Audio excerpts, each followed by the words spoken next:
ناظرین اکرام، بریک کے بعد پھر ایک بار آپ کی خدمت میں حاضر ہیں، بقیہ سوالات آگے خدمت میں پیش کرتے ہیں۔ السلام علیکم۔ علیکم السلام۔ نکاح کون کون سی وجوہات کی بنیاد پر ٹوٹتے ہیں؟ نکاح دیکھیے، سب سے پہلی میں ایک بات کی وضاحت کر دوں کہ ہمارے یہاں نکاح خود بخود بہت مشکل سے ٹوٹتا ہے جی، اور اگر توڑنا چاہیں تو بھی اور زیادہ مشکل سے ٹوٹتا ہے۔ جی، جو کچھ شرائط ہیں جس کی بنیاد پہ اگر پہلے سے شرط رکھی گئی ہو اور وہ شرائط پوری نہ ہو تو اس بنیاد پہ نکاح فسخ ہو جاتا ہے یا ٹوٹ جاتا ہے، اس کے لیے طلاق کی ضرورت نہیں۔ مثلا یہ کہا جائے کہ لڑکی باقرہ ہے اور بعد میں معلوم ہو کہ باقرہ نہیں تھی تو نکاح فسخ ہو جاتا ہے، یا لڑکے کے بارے میں بتایا جائے کہ لڑکا جو ہے وہ صحیح و سالم ہے، اس کے اندر کوئی عیب پایا جائے تو نکاح فسخ ہو جاتا ہے۔ خاتون کے اندر کوئی ایسی بیماری پائی جائے جس سے وہ، تو اس سے نکاح فسخ ہو جاتا ہے۔ اس کے علاوہ یہ کہا جائے کہ مثلا لڑکی جو ہے وہ صحیح و سالم ہے، عقل اس کی سالم ہے، نکاح ہو جائے بعد میں لڑکی پاگل تھی یا لڑکا پاگل تھا، تو ان صورتوں میں نکاح باطل ہو جاتا ہے، ٹوٹ جاتا ہے۔ وَإِلَّا اس کے علاوہ جب ایک مرتبہ جو شرائط عقد میں رکھی گئی تھی جب یہ پوری ہو گئی اور شادی ہو گئی، اس کے بعد نکاح نہیں ٹوٹتا ہے، مگر یہ کہ دونوں میں سے کوئی ایک کافر ہو جائے۔ اگر کافر ہو جائے گا تو نکاح ٹوٹ جائے گا۔ بہت بہت شکریہ۔ السلام علیکم۔ علیکم السلام۔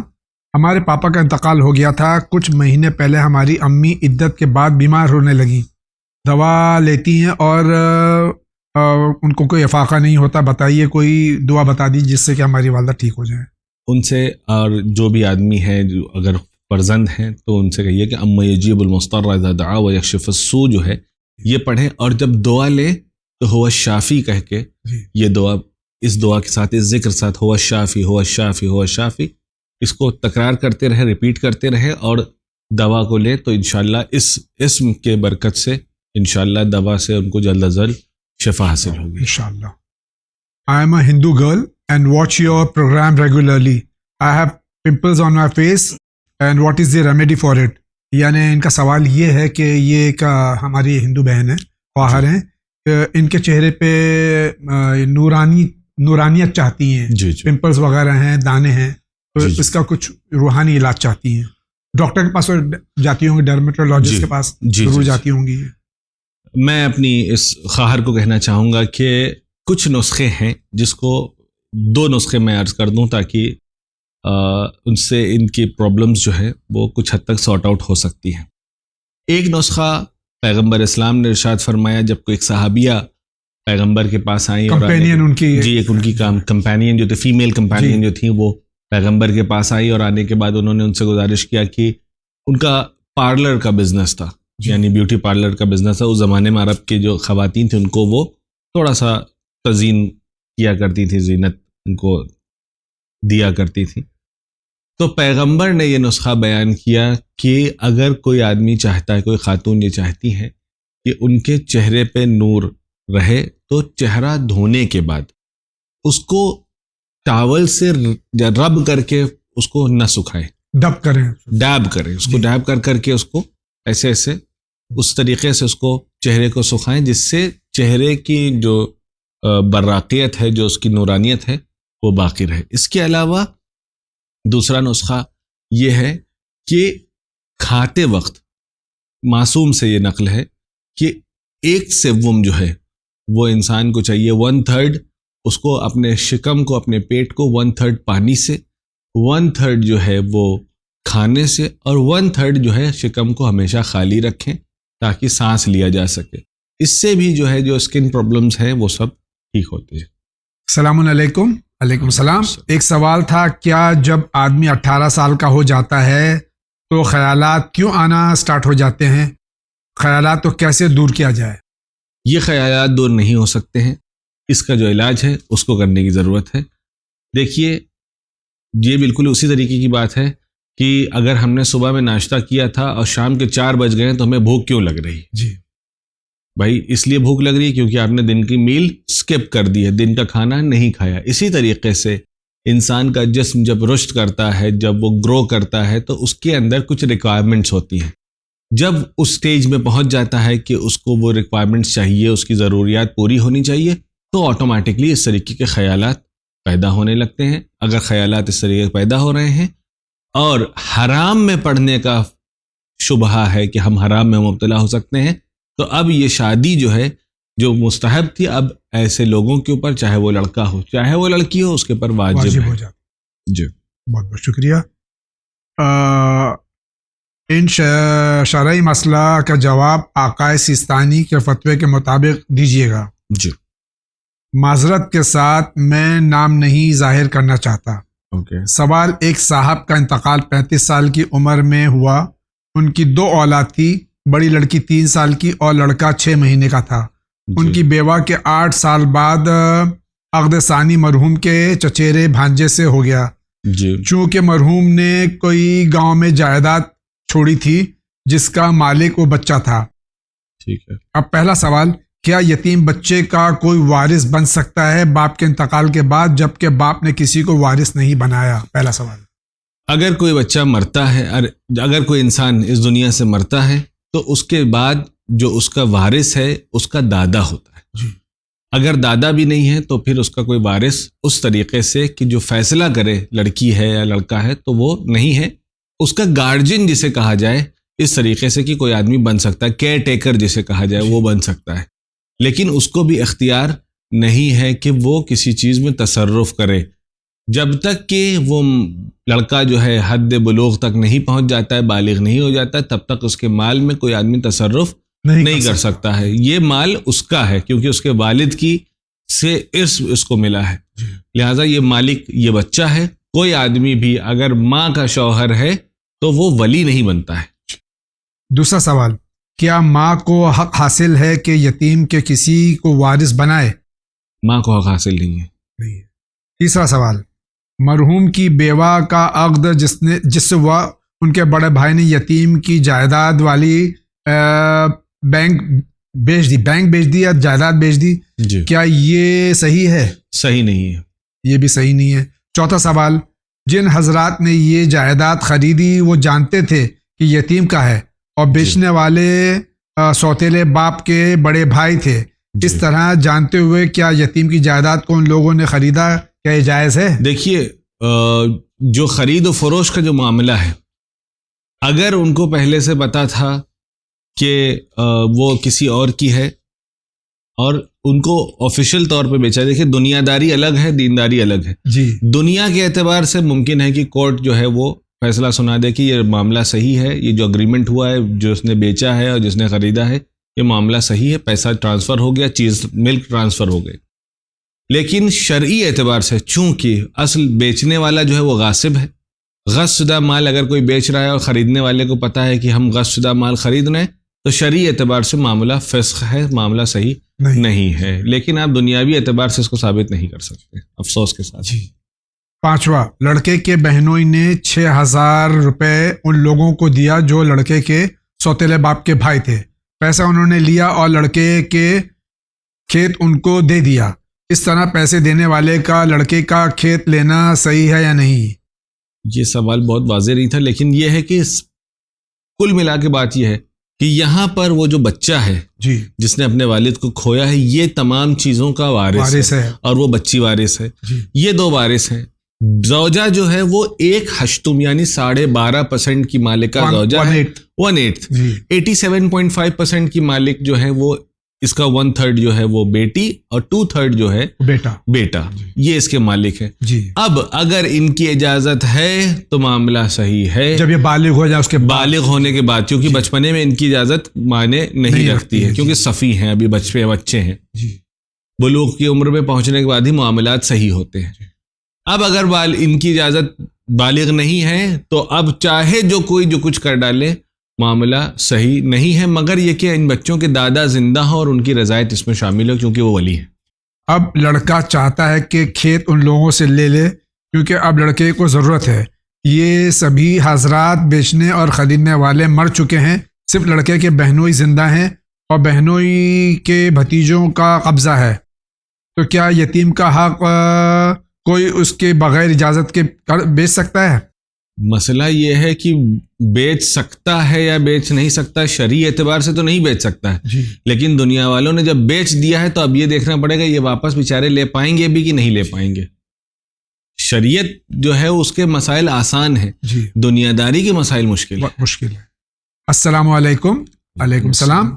اگر عمر کی قضا زیادہ ہو گئی ہو یعنی نماز کی, جی جی, تو اس کو معاف کرانے کا کوئی آسان طریقہ بتا دیجئے. میری 10 سال کی قضا نماز ہے, میری عمر 20 سال کی ہے. اس کا کوئی معاف کرانے کا کوئی طریقہ نہیں ہے. جتنی قضا ہوئی ہے حتی المقدور اس کو ادا کریں اور کوشش کریں کہ آئندہ سے قضا نہ ہو. جتنی آپ نے چھوڑ دی ہے اتنی بہرحال بھرنی پڑے گی. اس کا کوئی شارٹ کٹ نہیں ہے. اگر ہوتا تو پھر ہر آدمی شارٹ کٹ کی طرف جاتا, قضا کے بارے میں کوئی پوچھتا ہی نہیں. بہت بہت شکریہ. السلام علیکم. علیکم السلام. یوٹیوب پر کارٹون چینل بنا کر ویڈیوز اپلوڈ کرنے کے بعد جو ارننگز ہوں گی کیا وہ جائز ہیں؟ جائز ہے.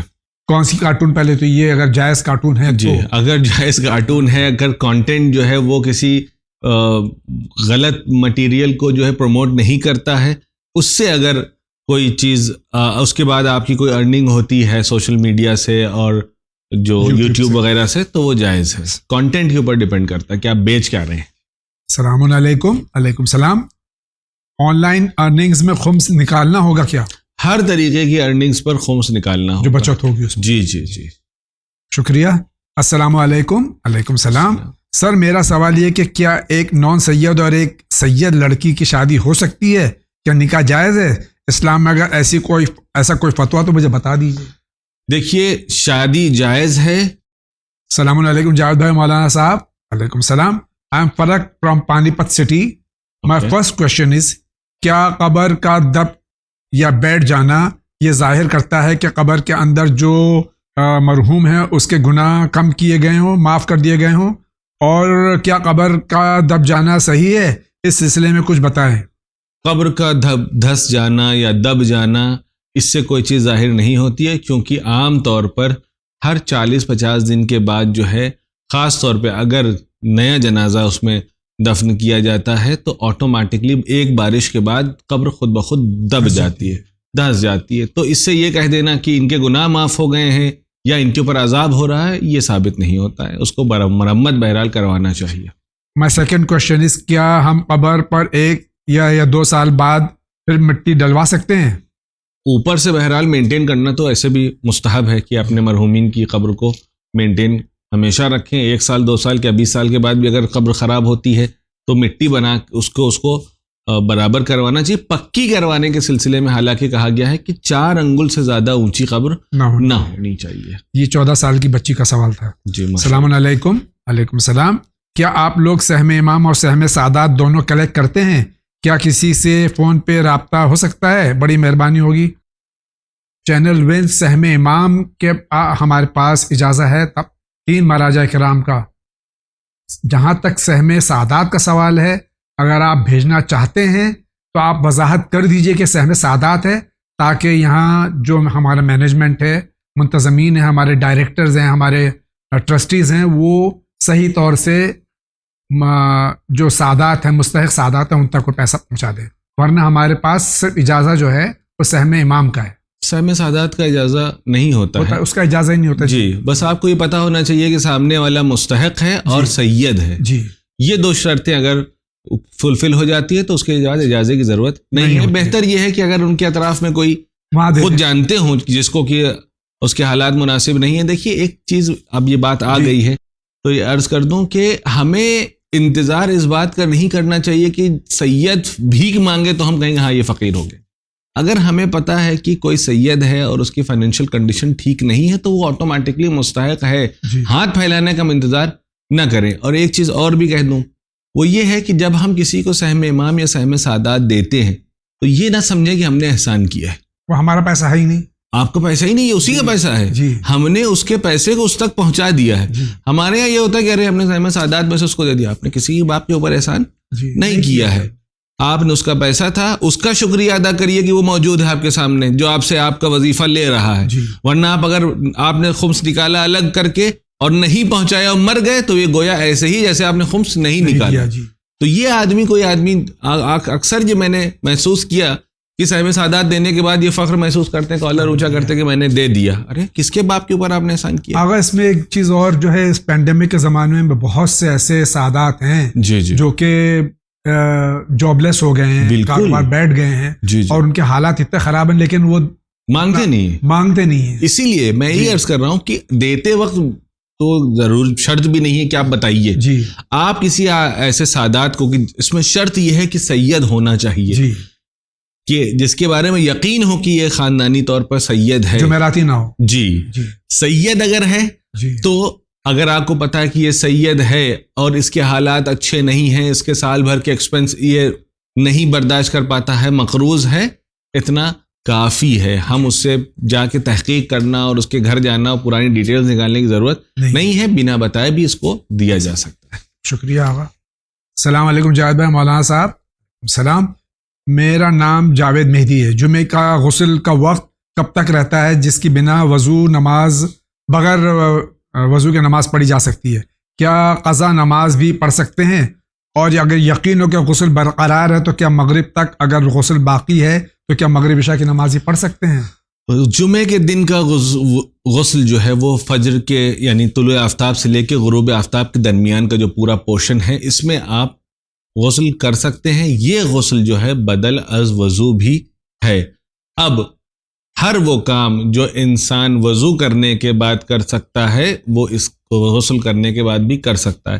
واجب نماز پڑھنا چاہے تو پڑھ سکتا ہے, قضا نماز پڑھنا چاہے تو پڑھ سکتا ہے, اگر جیسا کہ کہا باقی رہ گیا تو مغرب کی نماز بھی پڑھ سکتا ہے, خط قرآن کو بھی چھو سکتا ہے. ہر وہ کام جو وضو کے بعد کر سکتا ہے وہ اس غسل کے بعد کر سکتا ہے. شکریہ. السلام علیکم مولانا صاحب. وعلیکم السلام. میرا سوال یہ ہے کہ میں نے ٹی شرٹ پر مولا علی علیہ السلام کا نام پرنٹ کروایا ہے, اگر ٹی شرٹ کو واش کیسے کریں اور دوسرے کپڑے کے ساتھ واش کریں, کیا صحیح ہے؟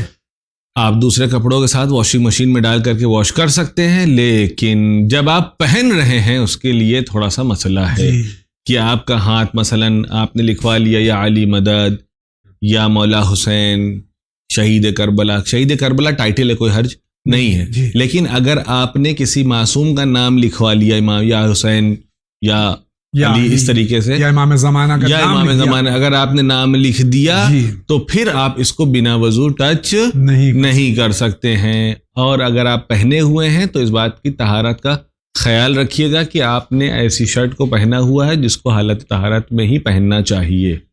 شکریہ. السلام علیکم. وعلیکم السلام. مجھے خمس سے متعلق کچھ ڈاؤٹس ہیں, کیا کسی اسکالر سے فون پہ کانٹیکٹ ہو سکتا ہے؟ ریگارڈ سید رضا. آپ چینل ون پہ فون کیجئے, انشاءاللہ آپ کو علماء کرام کی یہاں پر ٹیلی فون نمبرز ہوتے ہیں, آپ کو کسی بھی عالم کا نمبر مل جائے گا انشاءاللہ. آغا آپ کیا فرماتے ہیں؟ جی بالکل, آپ کے پاس تو پوری فہرست ہے. آپ کا بہت بہت شکریہ. السلام علیکم. وعلیکم السلام. میرا ایک سوال ہے, اگر غلطی ہو جائے تو معافی چاہیں گے. میرا سوال یہی ہے کہ روزہ کھولنے کا صحیح وقت کون سا ہے؟ مغرب کی اذان کے ساتھ یا کچھ وقت ڈھلنے کے بعد رات ہونے تک؟ کیونکہ قرآن میں تو لکھا ہے سبینہ سے سبینہ تک پورا کرو, تو ہم سب کو تو قرآن کی بات ماننی چاہیے نا؟ جی بالکل ماننی چاہیے. جی. قرآن میں جو تعبیر استعمال آئی الی غسق اللیل, جی, یعنی شب کی شروعات تک, جی, یہاں تک روزہ رکھنا چاہیے. شب کی شروعات کب ہوتی ہے؟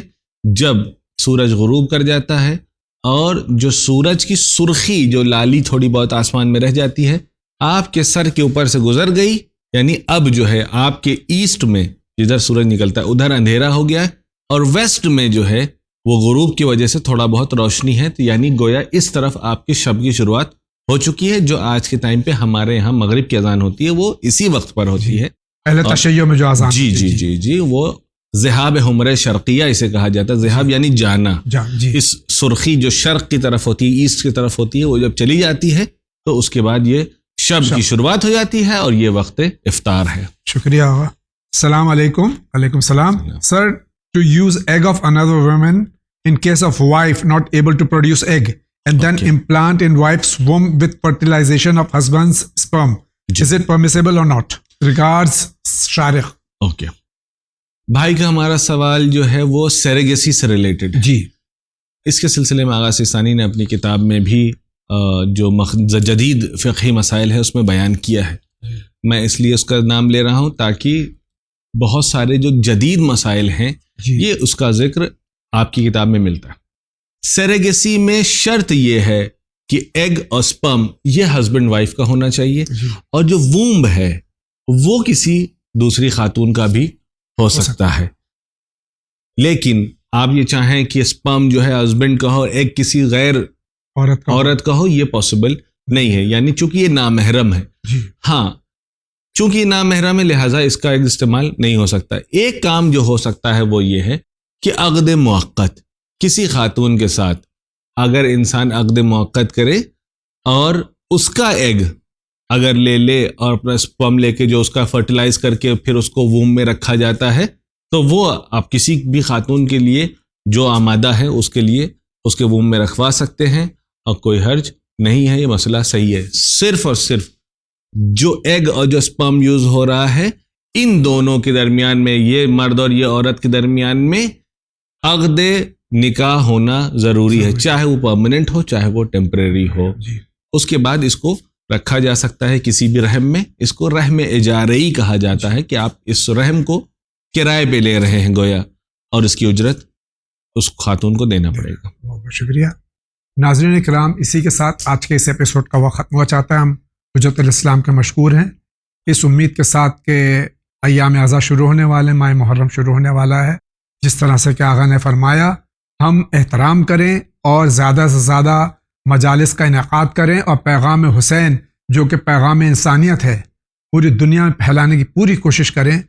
اپنے ملک کے قانون کا لحاظ کریں اور جن جن جگہوں پر اجتماعی صورتحال کی ممانعت ہے وہاں سے اجتناب کریں.